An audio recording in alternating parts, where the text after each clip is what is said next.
Често хората, които се опитват да отслабват, се фокусират само единствено върху силовите тренировки, а не тренировъчната активност въобще не я следят. Силовите тренировки са чудесен инструмент, изграждат мускулната маса, абсолютно са необходими, но трябва да се следи и нетренировъчната активност, защото тя ще донесе по-големи резултати. Сега ще ви дам един пример, специално за отслабването. Сега ще ви дам един пример, за да ме разберете. Да предположим, че за 10 дни вие ходите 5 пъти да тренирате. През ден, да кажем, 5 пъти. Това са 5 часа общо сте тренирали. Но през това време в силовите тренировки вие не сте тренирали целите 5 часа. Общо сериите са ви били, сте били активни 30 минути или 1 час сте били под активност. И през другото време повечето хора си седат, даже не се разхождат между сериите, не правят допълнителна активност. А сега да вземем нетренировъчната активност. Примерно за 10 дни, ако 16 часа сте будни, това са 160 часа, в които вие може да включите някаква нетренировъчна активност и да я дигнете драстично.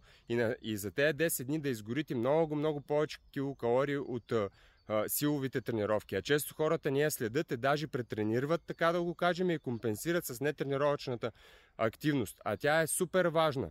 И тази нетренировъчна активност, примерно когато се разхождате, не да се разхождате да чоплите семки, да наяждате повече калории, отколкото сте изразходили по време на тази разходка, също така е желателно да бъде малко по-активна, не да се влачиме с 80-90 пулса. Пулса е желателно да е малко по-висок, примерно 110, между 110-130 удара минута, да дишате така, ще има много повече полза. Другия вариант е, примерно ако работите от вкъщи, вие може да ставате през час, през половин час, да направите малко клекове, да се раздвижите на място, да потичате на място, или да си играете с детето, да качвате стълби, или просто да се движите малко повече. Примерно вечер, вместо да гледате телевизия, легнали на дивана, може да станете да помарширувате 1 час пред телевизора, или вечер, вместо да се пие бира пред блока, можете да поиграете бамбингтон, примерно с някой с детето си или с някой съсед и така нататък. И да дигнете нетренировъчната си активност. Ще донесе страшни ползи за вас. И често хората страшно много я пренебрегват и се разчитат само на тренировките. А вие само погледнете в процентно съотношение как изглежда нетренировъчната активност, как може да я повлияете и на тренировките.